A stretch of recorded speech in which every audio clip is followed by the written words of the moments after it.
Hello there and welcome to Summarize Lesson in Web Systems Vulnerabilities or yung ITWS 04. And this is the part 2 video wherein sa may part 1 diniscuss ko yung tatlong lessons. So continue tayo with this part 2. Ang ginawa ko is hinati-hati ko yung this part into 3 ulit. And then basically yung from lesson 4 to 6 is web vulnerabilities and countermeasures lang din. So, didiscuss natin dito yung mga different types ng web vulnerabilities and paano ba natin sila susolusyonan or yung countermeasures nga na tinatawag natin. So, part 1, we're going to discuss 3 web vulnerabilities, the Phishing, SQL Injection, and XSS. Wherein dun sa may last video, kung di ako nagkakamali, nung nireview ko siya, XXS yata yung nakalagay doon. So, hindi siya extra small. So, it is XSS or cross-site scripting. On the part 2, we're going to discuss the temporary file abuse, session hijacking, password cracking, and then the part 3, you'll get the point. So, ayan, spoofing up to data breach. So, starting with the, muna tayo? Part 1, yung lesson 4 natin.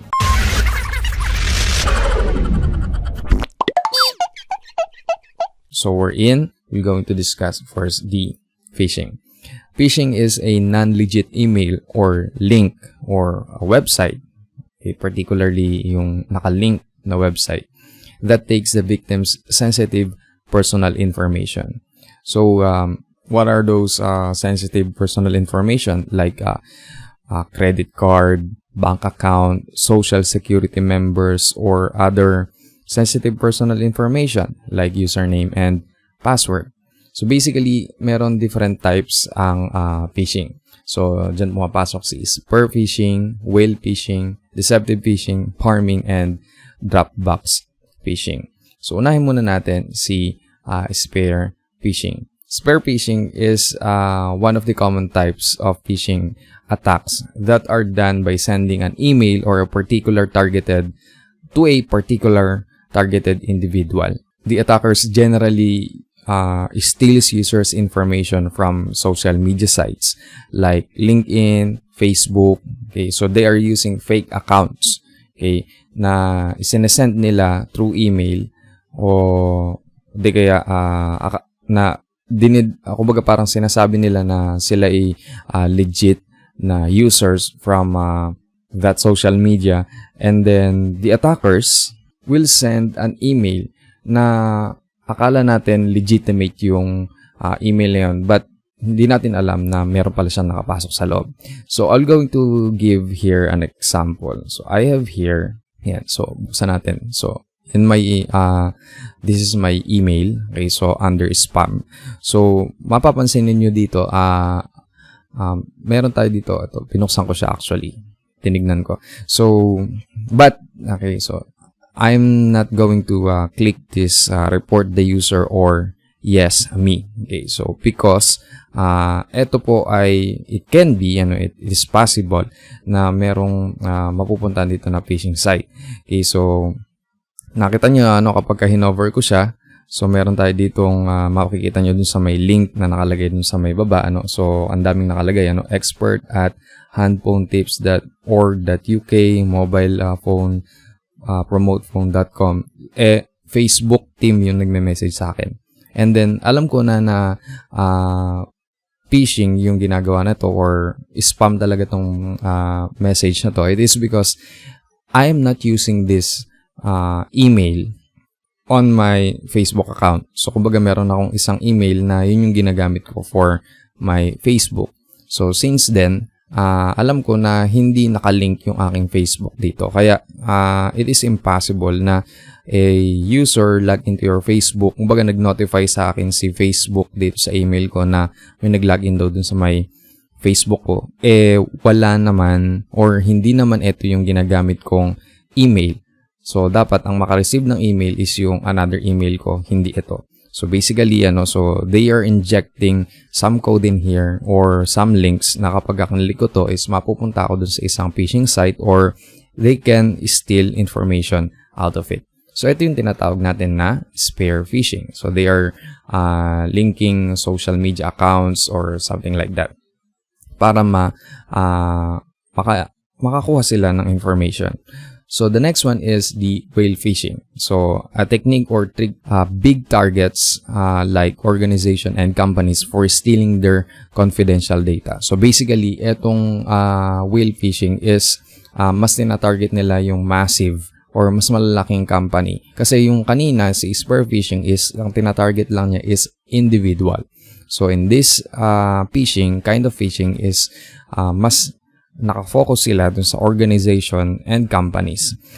Usually, ang ginagawa nila dito is, ang tina-target nila is yung mga board members of the company. And madali lang nilang na-attack yung mga yon. So, usually, yung paraan. Pero not mean na mako-complete nilang mabiktima yung member na yon. Okay, so the difference between whale phishing and spear phishing is done or sent by individual, and then ang whale phishing naman is actually individual din, pero ang mas tina-target nito is by the organization, or ang mga tina-target nito yung mga more board members of the company. The next one is the deceptive phishing. It involves threatening message to scare users by creating urgency. Naisip ko dito is yung sa message, sa SMS. We are not talking about, kasi kapag sinabi nating phishing is hindi lang naman ito yung nasi-send ng email or na link. So, yung concept ng phishing na ganito is malapit dun sa may kung nabalitaan nyo yung merong nagsesend ng message na na-aksidente yung mother mo, paloadan mo ako ng ganito para matawagan natin yung something, ganun. So, yun yung tinatawag natin na deceptive phishing. On the other example, ang ginagawa naman nila dito is nagsesend sila ng email, for example, na merong gumagamit ng ATM mo and then kailangan mong i-unblock. So, for example, hihingan kanila ng authentication na magsesend sa iyo. Tapos, ilalagay mo yung login credentials mo without knowing na deceptive phishing pala yung ginagawa sa iyo. Okay, so, hindi mo alam, pin-provide mo yung two-factor authentication. Tapos, nilagay mo dun yung email mo, o di kaya PIN number mo, o di kaya account credentials mo. Tapos nakuha na nila, na-steal nila yung information mo. Okay, so yun yung isang ginagawa nitong deceptive phishing. The other one is the farming, wherein hacker uses malicious code inject to the user's computer system or servers that misdirects users to fraudulent websites without their consent. So basically, ang farming, ito yung akala natin is regular Facebook account. So actually, I have here an example na phishing. So dito, so mapapansin nyo, it's look like regular Facebook account. So pwedeng, for example, iniwanan ko to sa isang computer shop, and then ito yung pinaka-landing na page kapag binuksan niya yung isang Chrome o di kaya isang browser. So, kung mapapansin niyo dito sa taas, I have here localhost, web security, fakebook.php. Okay?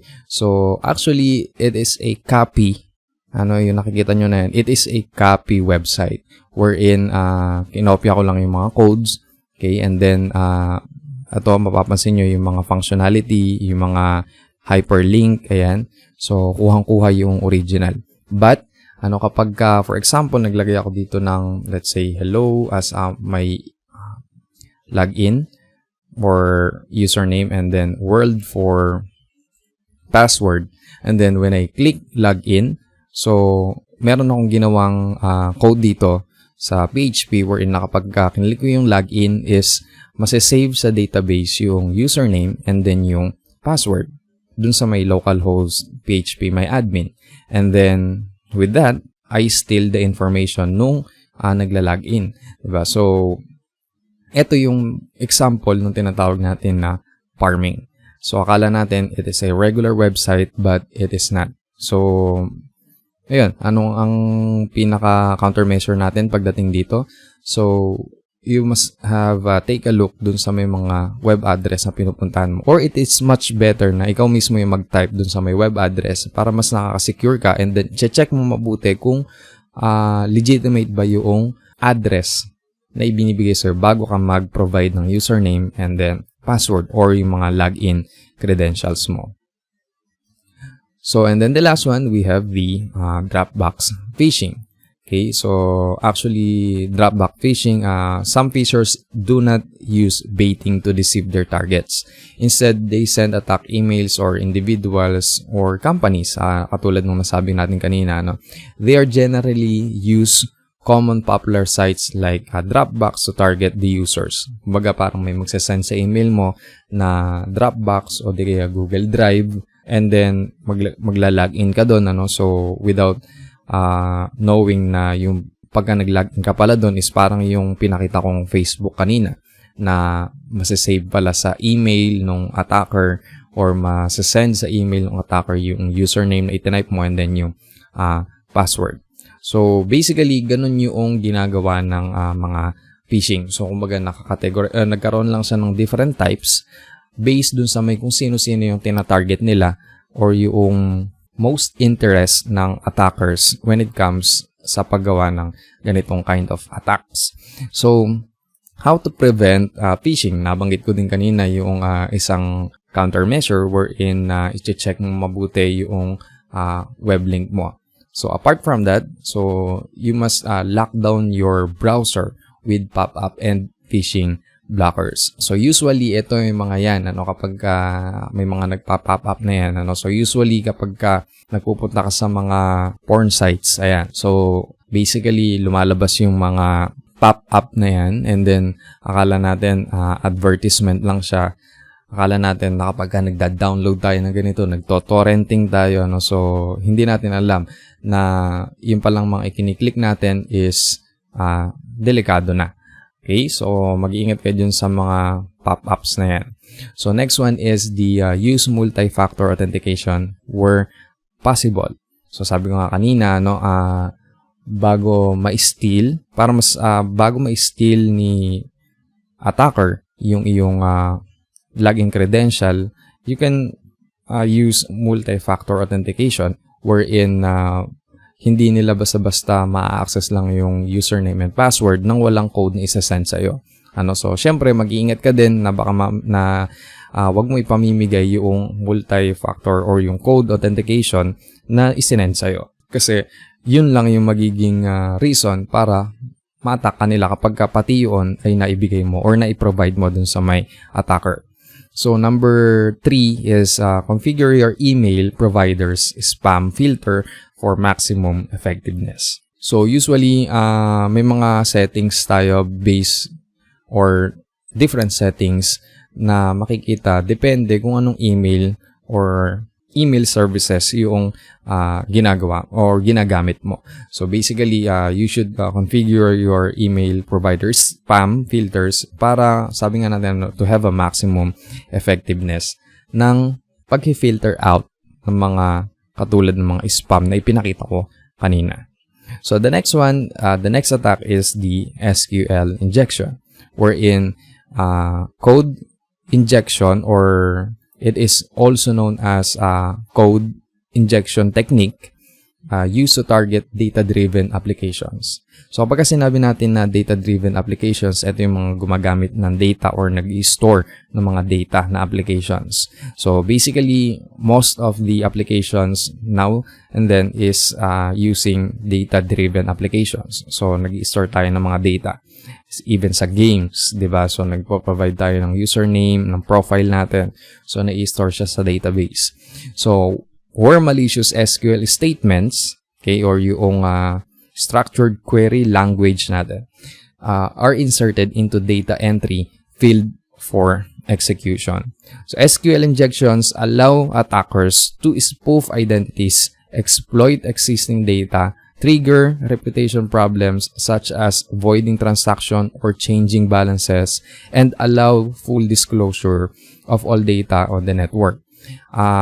Pwede rin niyang ma-delete yung isang file, ano, so using simple SQL syntax na ipoprovide niya, na ilalagay niya dun sa may mga input boxes natin, sa mga fields or sa mga input form na ipinoprovide natin sa website natin.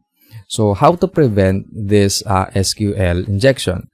First and foremost, you will be parameterize statements.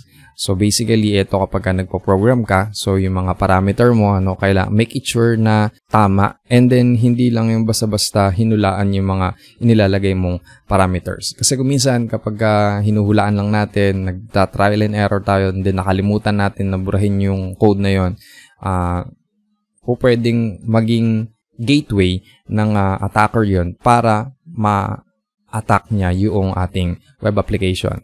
The next one is the using object relational mapping. Object relational mapping is usually ginagamit ito kapag ang code structure mo or paradigm na ginagamit mo, coding paradigm is yung object-oriented programming or yung OOP. So, whenever na gumagamit ka ng OOP, you should use object relational mapping, wherein mas mahihirapan dito yung attackers. And mostly, hindi gumagana or natatrap agad ng mga code mo yung mga most common na ginagamit for SQL injection, yung mga syntax na ginagamit nila. The next one is the escaping inputs. Okay, and then we have sanitizing inputs. Sanitizing input and escaping inputs are covered in my lecture dun sa may web security, wherein itinuro ko doon kung paano ba mag-sanitize ng HTML input, paggamit ng tamang type, paggamit ng tamang input. And then we've used also the regular expressions para ma-sanitize yung ating input. So the next one is the cross-site scripting or yung XSS. Cross-site scripting helps attackers to inject script client-side to web pages accessed by other users. Basically, ang XSS, kung ang SQL injection, ang ini-inject natin dito is SQL particularly. So dito sa XSS naman, ang ini-inject naman dito is a JavaScript. Okay, so ang ginagamit dito is JavaScript para kumbaga instead of SQL ang pinapasok dun sa may input, dun sa may mga text box natin, ang inilalagay naman dito, ang ini-input naman dito is JavaScript. Okay, so basically etong XSS na to, kung titignan nyo dun sa may internet, XSS is the most common attacks na kinakandak. And then, ito yung pinakamarami ang naaapektuhan na, or ito yung pinakamarami ang nagiging successful attacks sa mga website, yung cross-site scripting. So, paano ba natin mapaprevent yung cross-site scripting? Number one, you should keep your software updated. Okay? So, ano-anong software ba yan? It includes your operating system, your browser, of course. So, don't use yung mga old versions ng browsers, lalong-lalo na yung mga installer na da-download lang natin kung saan. So, make it sure na kapag nagda-download ka ng mga software na katulad na ganito is dun talaga sa may legitimate site ka magda-download para legitimate installer and then legitimate application with updated patch yung makukuha mo. Kasi usually meron silang mga bug fixes o meron silang mga security features na ina-add dun sa kanilang application. Kaya mas maganda na nagiging updated tayo sa mga software or yung mga latest versions na inilalabas ng mga ginagamit natin na software. So the next one is sanitize input fields. It's like I said before. So since ang ginagamit din natin dito is nag-i-input tayo or nag-i-input yung ating attacker dun sa ating text box. So the next one is the use client and server side form validation, wherein na-discuss ko din ito dun sa may web security. Basically, kumbaga magkakasama nito dun So, client side and server side form validation, wherein dun sa may PHP, dun na nagkakaroon ng form validation, wherein yung regular expression, dun nga siya pumapasok.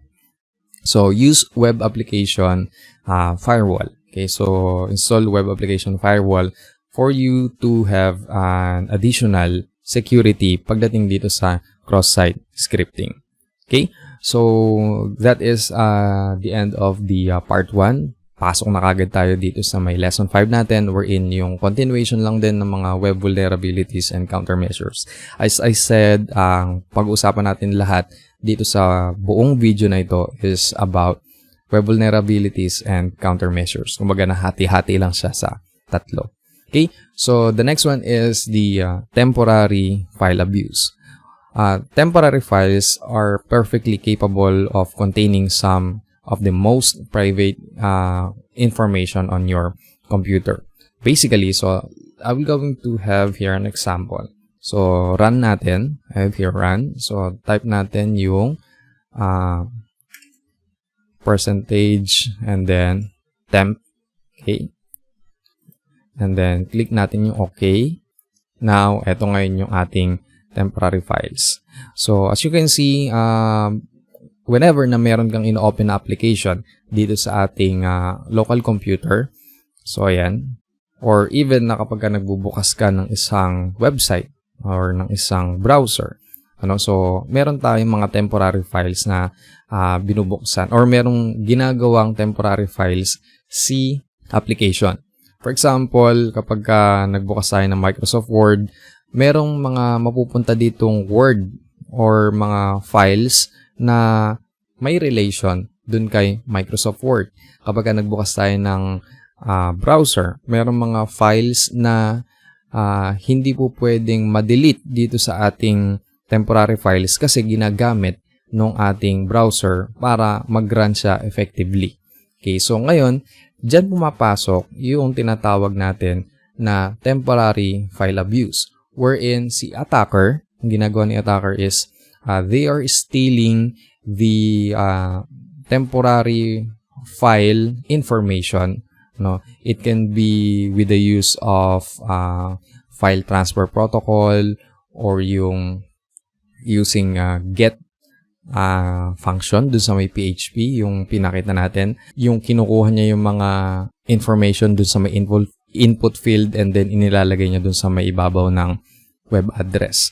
So, to prevent this kind of attack, yung temporary file abuse, so madali lang naman siya, so regularly check temporary files and remove those needed, not needed anymore using temporary file removers. Or you can just simply go to temp folder, yung ginawa natin kanina, and then select all mo yan and then delete.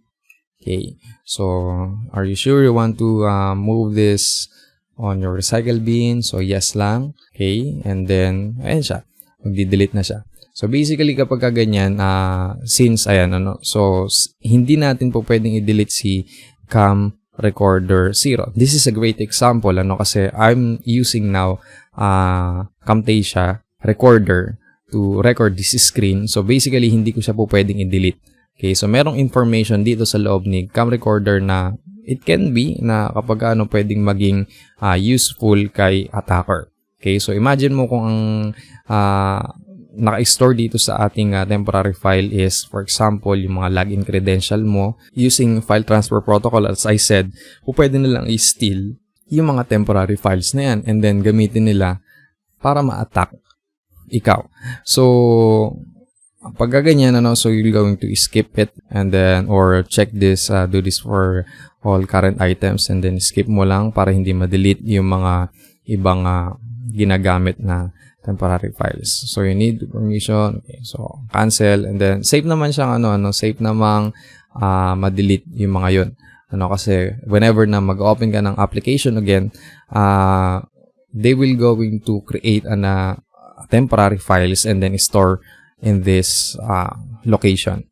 Okay, so the next one is the session hijacking. Session hijacking, it occurs when a session token is sent to a client browser from a web server following the successful authentication of client logon. So, session hijacking is, ito yung, kumbaga parang niresolve ko dun sa may last video ko, dun sa may web security, wherein even though without login information, hindi tayo gumamit ng session, is napasok natin yung mismong page nang hindi tayo dumadaan sa login or registration. On the other hand, meron din tinatawag na session hijacking, wherein since naka-store sa session variables yung mga username and password natin, merong mga attackers na nakakagawa ng paraan na makuha yung information na yon dun sa may session variable na yon, wherein po pwede niyang gamitin yon para makapag-login siya dun sa may website na pinupuntahan mo. So, to prevent this session hijacking, number 1, so you need to install an SSL certificate or yung tinatawag na Secured Socket Layer Certificate. So, ang SSL is usually, makikita mo yan kapag dun sa may mga websites. So, for example, this one, So, you're going to see here, ayan, So, meron tayo dito, HTTPS. Ayan. So, yung may S na yan. Kapag may S, or kapag HTTPS, yung start nung link na pinupuntahan mo, it means meron siyang naka-install na SSL certificate. Okay? So, ibig sabihin, secured yung website na pinupuntahan mo. Or hindi hindi ma-hijack yung sessions mo doon sa may website na yun. So, usually, pinapa-certified yung mga ganyang website. So, unfortunately, hindi ko siya na-cover dun sa may web security since we are using local host lang dun sa may ating mga ginawang example doon. So, another one is install security plugin. Okay, so bukod dun sa may SSL, mag-install ka pa ng another security plugin. So, basically, itong mga yan ay ginagawa dun sa may server side. Dun sa may mga, kung i-up mo talaga siya over the internet. So, ito yung mga kailangan mong i-provide para maging secured yung website na ginagawa mo or yung web application mo. The next one is use VPN or yung virtual private network for sessions need to be secured. Okay, so next one is use session monitors. And so, yung mga application na nakikita yung mga naka-store na sessions and then yung mga packets kung saan ba napupunta or sino ba yung mga uma-access ng mga sessions na yan. And then, update your website, of course. So, kasi hindi natin alam na may mga bago din, since mabilis din ang development ng technology, so mabilis din na nagkakaroon ng development pagdating sa mga ganitong attacks. Okay, so kaya mas maganda na ina-update din natin yung website natin and then patuloy ang learnings natin kung paano ba natin ina-attack ito. Nagkakaroon tayo ng research, nagkakaroon tayo ng mga problem solving na i-apply natin whenever na mini-maintain natin yung credibility natin dun sa paggamit or yung mga gumagamit nung website natin. The next attack is the password cracking. So basically itong password cracking na to is particularly siguro ginagawa nyo din before. So it refers to a various measures used to discover computer passwords or not even computer passwords lang, yung mga user account natin. So there are top 12 actually password cracking techniques na ginagamit. Okay, so number 1 dyan is yung tinatawag na natin na phishing na na-discuss natin kanina. So you are attempting to steal user information by disguising malicious content as a trustworthy communication, mostly via email. Okay, so magsasend ka doon na sasabihin mo lang doon, for example, to recover your password, please type in your current password. And then, hindi mo alam na hindi naman pala marereset yung password mo, type ka ng type dyan. So, masisend sa email niya yung current password mo, mabubuksan niya na. Diba? So, next is the social engineering.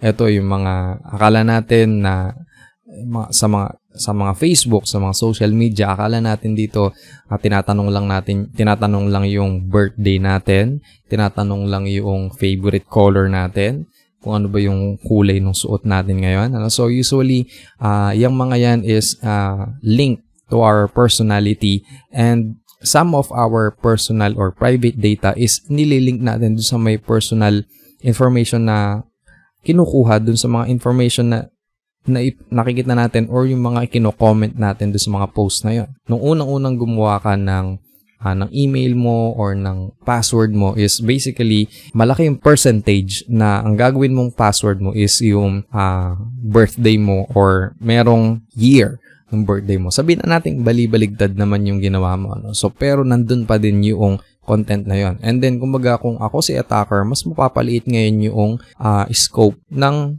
pagka-crack ko ng password mo kasi based dun sa may social engineering na ginawa ko sa'yo, halos na ibigay mo na yung information na kailangan ko. Diba? So next is the malware. Malware is a malicious software designed to steal personal data like keyloggers or screen scrappers. Brute force attack naman po is a number of different methods of hacking that involves guessing password in order to access a system. Okay, so kumbaga parang meron din na software na ginagamit dito. Okay, so next is a dictionary attack, wherein automated process of feeding list of commonly used password and phrases into your computer system until something fits. Ayan, so kumbaga parang i-analyze, merong application na mag-a-analyze dun sa may computer mo kung ano ba yung mga dati mong ginamit na password, and then based dun sa may dati mong password or dun sa may mga different accounts or different information na naka-store dun sa may computer mo, i-analyze na yun, and then po pwedeng makagawa siya ng bagong password na po pwede niyang i-enter and then para mahulaan yung password. So the next is the mask attack, wherein refining guesses based on characters or numbers or patterns used in the password field. Okay, so for example, dun sa may ginawa natin na or yung ginawa ko na example dun sa may web security topic ko, wherein yung regular expression na nilagay ko doon, ang pwede lang mai-enter dito is small character from A to Z, and then from numbers 0 to 9. So basically, kapag mass attack yung ginamit natin dito or ginamit ng attacker dito, hindi na siya magtatry ng capital letter A to Z, since ang ginawa nating expression dun sa may ating input is small letter A to Z and then 0 to 9. So kumbaga, ang focus ng attacker dito is tignan kung ano ba yung mga condition na ginagawa mo dun sa mga input field mo. And then, iiwasan niya na ngayon. Kumbaga, mas mapapaliit na naman ngayon yung scope kung ano ba yung mga dapat niyang i-generate na password para i-try na mapasok yung account mo. So, next one is the rainbow table attack, wherein password guessing uses a prepared table of hash password. Kumbaga, meron na silang mga hash password and their algorithms na ginamit dito. Kumbaga, parang may listahan na sila. Ayan, so kaya siya tinawag na rainbow table attack. Next is network analyzers. Ang network analyzers, ito yung tools na, actually tools ito that allow hackers to monitor and intercept data packets sent over a network and leave the plain text password contained within. So dito, sa true network naman niya tinitignan, or dito siya nagkakaroon ng mga hints dun sa may network. Yung mga dumadaan dun sa may network, yung mga information, yung mga packets, dun naman siya nagfo-focus. Okay, so spidering.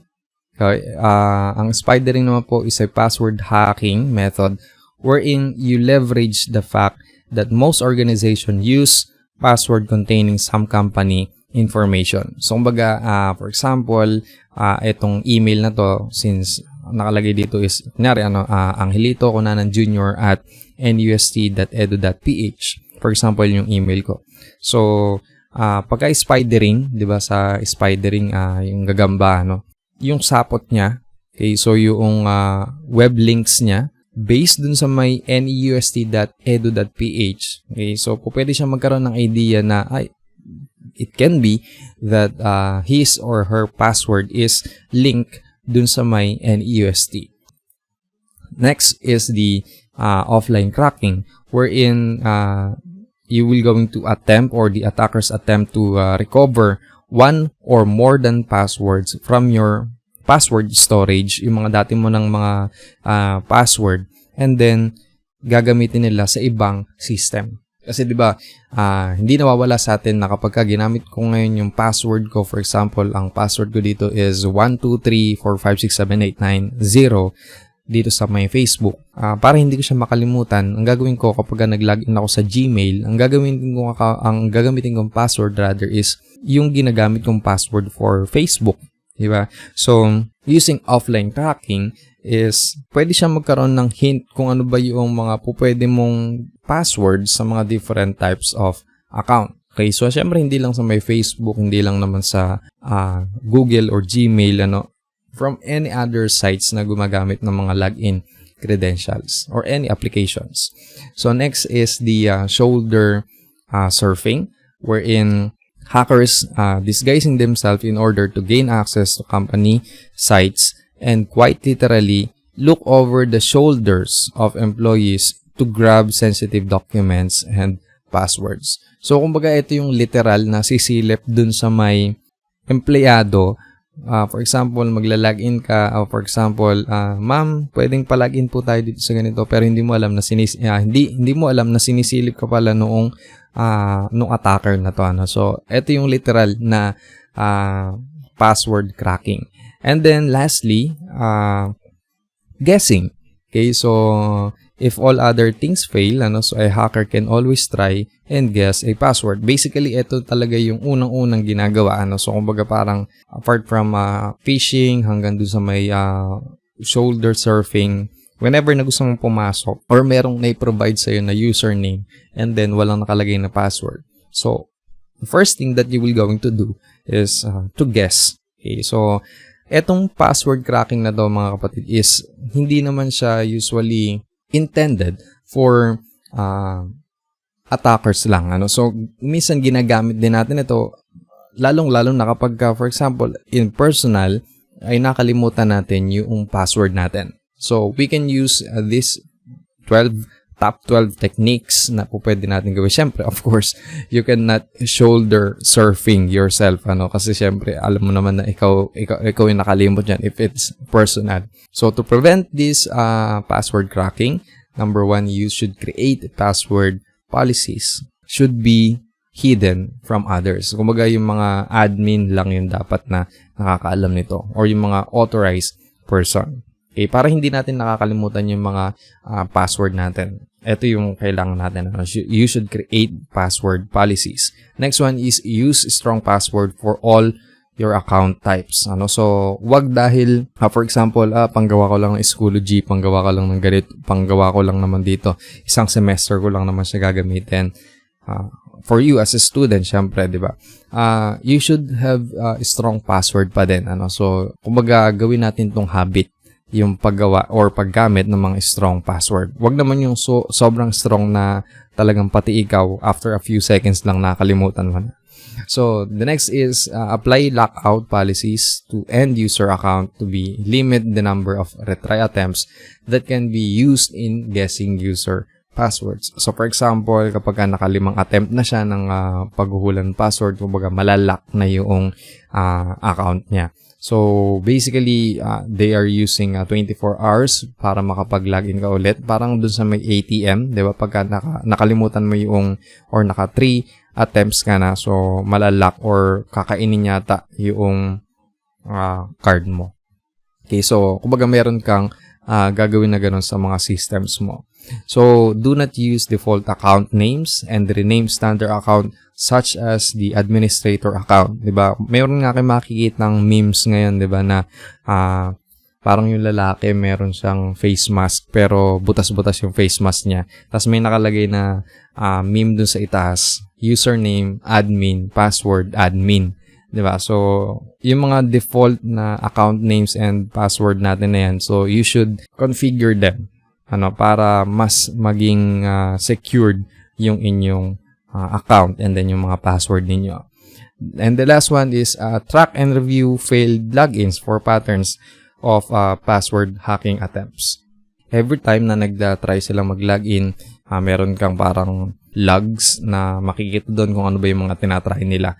With that, as administrator, kung merong nagtatry na mag-login doon sa may website mo, pwede mo ma-identify doon na ang ginagamit nilang pagtatry ng attempt is, for example, meron silang yung rainbow table, kung gumagamit sila ng hash na password doon, o ma-identify mo doon na talagang namamali lang yung legitimate na user na nakalimutan niya yung password. For example, di ba, minsan nakakalimutan natin nakapindot yung caps lock. Pwede mong gamitin itong track and review failed logins na kung i-unblock mo yung user mo is makikita mo na hindi niya talaga intention na i-crack yung password. So, in part 3 or the lesson 6, this is the last lesson in this video. Number 1, we're going to talk about the spoofing. Okay, so spoofing is a fraudulent or malicious practice in which communication is sent from an unknown source disguised as a source known to the receiver. There are types of spoofing. We have email spoofing, caller ID spoofing, SMS spoofing, DNS spoofing, MAC spoofing, and IP address spoofing. So basically, ang idea ng spoofing is minomodify ng attacker yung mga receiver and then yung destination address nung mga information. For example, nag-send tayo ng information dun sa ating server. Diba? So, bago makarating dun sa may server or bago ibalik ng server sa atin yung information is ini-spoof ngayon ng ating attackers, wherein mayroon siyang isinasabay doon na maling destination address, 'di ba? So kaya nagkakaroon tayo ng email spoofing, caller ID spoofing. Kumbaga parang akala natin legitimate yung email na ito dahil, for example, nag-email tayo dito tapos nag-reply sa atin yung email na yon, So hindi natin nakita na iba pala yung sesenda natin ng email. Kasi usually visually hindi natin makikita yung difference between dito sa may spoofing na to, So, for example, merong tumatawag sa'yo. Ito, uso-uso to, Akala natin may nag-text sa atin na Facebook, from Facebook. And then, sasabihin doon, may mga information na you should log in. Kasi ang nakalagay doon sa may SMS mo is hindi number na 09 something, ganun. Diba? 0915 dito sa may Philippine number natin. Ang nakalagay doon is, for example, nakalagay doon Facebook. Yun yung nakalagay talaga, diba? O di kaya 8888 ang nakalagay. Kumbaga parang akala natin legitimate yung nagte-text sa atin, yung nag-i-email sa atin, but without knowing na kumbaga merong spoofing siyang ginawa para makuha yung mga important credentials natin. For example, di ba, medyo ka din, ma-alerto ka din dahil, for example, merong nag-text sa'yo, nakalagay doon is from Facebook, di ba?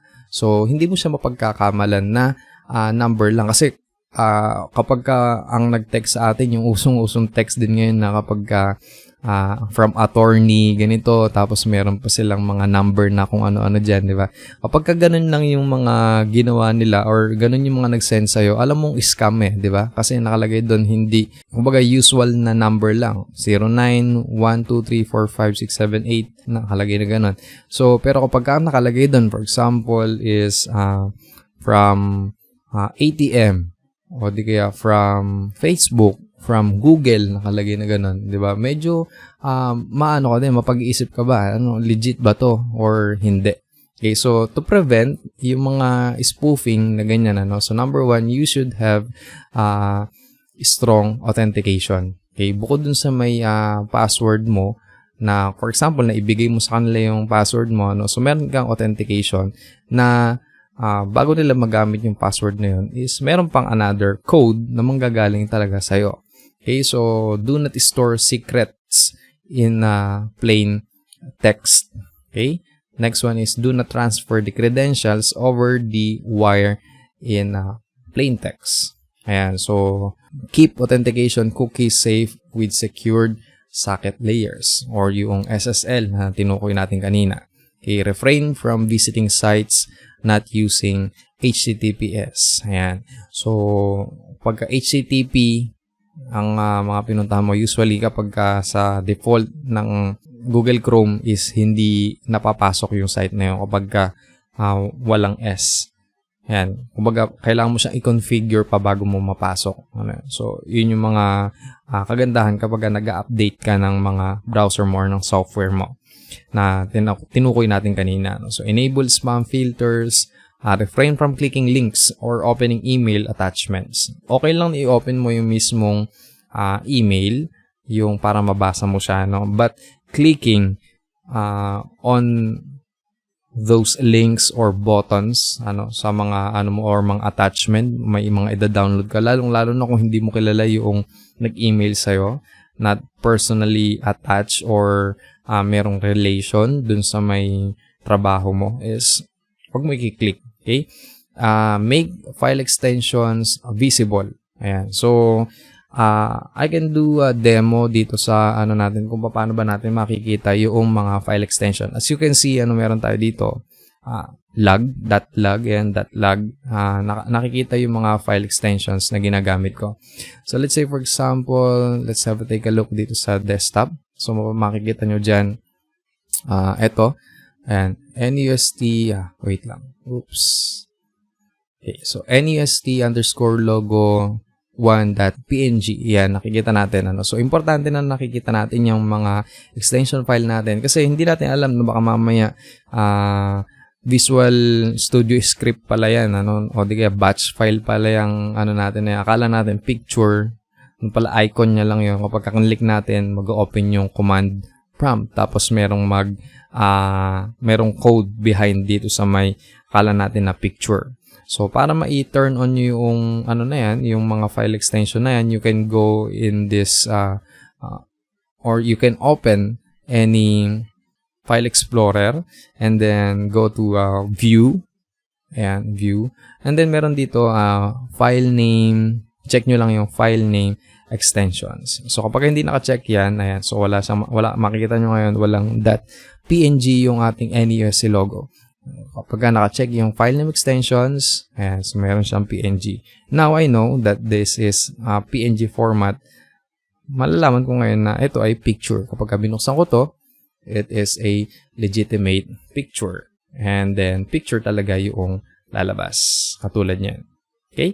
So, next one is the tampering. It is an unauthorized alteration of data. For instance, as it flows between two computers over a network to create a failure. So, ang ginagawa nitong tampering na to, kumbaga, pinapalitan. Okay, nagkakaroon ng changes dun sa may mga data natin para magkaroon ng failure, para hindi for example, para hindi gumana yung talagang functionality nito. So para mai-prevent natin yung mga tampering na katulad na ganyan, so use data hashing and signing. Okay, so you can use digital signatures and use strong authentication. Okay. So, yung mga yan, na-cover ko yan dun sa may web security natin. So, yung mga data hashing na yan. And then, yung authentication natin using regular expressions, you can apply those in your web applications. So, using tamper-resistant protocols across communication links. So, yun yung mga po pwede nyong i-apply para maiwasan yung mga tampering dun sa mga web pages ninyo. Okay? So, basically, yung mga yan ay using basic coding techniques na katulad ng sanitizing users input is malaking tulong kapag ikaw ay gumagawa ng isang application, lalong-lalo na kung i-up mo talaga ito over the internet. Okay, so we have full path disclosure wherein they are revealing a vulnerable scripts or yung full path full operating path nung ginagawa mo. Okay, so at this moment, I'm going to try to take a look kung may makikita ba tayo dito. Ito, ayan.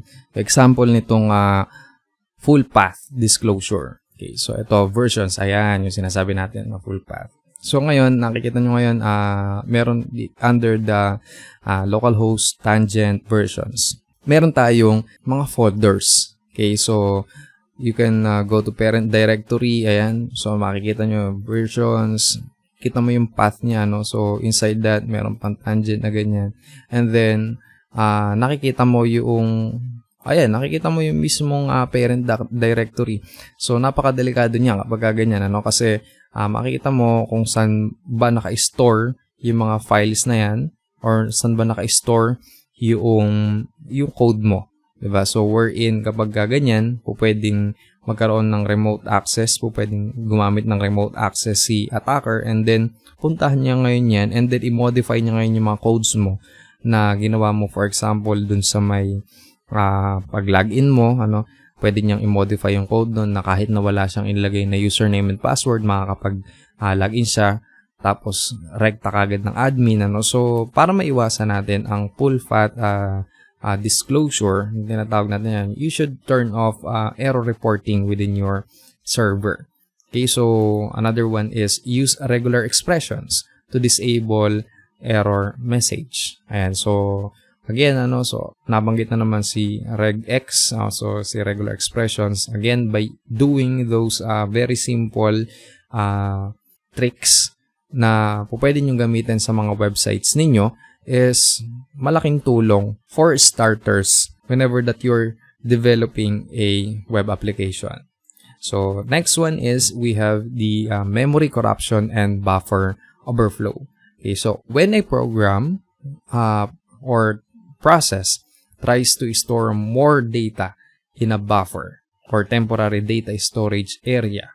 Okay, so na hindi naman intended doon. Kumbaga parang meron tayong ino-open or meron tayong pinaprocess nga na data na kumbaga mag-e-exceed dun sa may limit niya. Okay, ang tawag natin dun is yung nag-exceed na yon is yun yung buffer overflow. Okay, so para maiwasan natin yung buffer overflow, teka lang, bakit ba natin kailangan? Okay, balik natin. So, bakit ba natin kailangan na i-prevent yung memory corruption and buffer overflow? Kasi yung nag-overflow na yon, so pwedeng i-steal since wala siyang wala siyang pagkalagyan dun sa may allotted na memory sa kanya. So, imagine nyo na mayroong bucket, di ba? May tumatapon dun sa may bucket. So, pwedeng sahurin, yung tubig, yun yung nagre-represent ng data. Pwedeng sahurin yun nung attackers, di ba? So, and then pwedeng yung i-steal yung informations na tumatapon dun sa may allocated memory nito.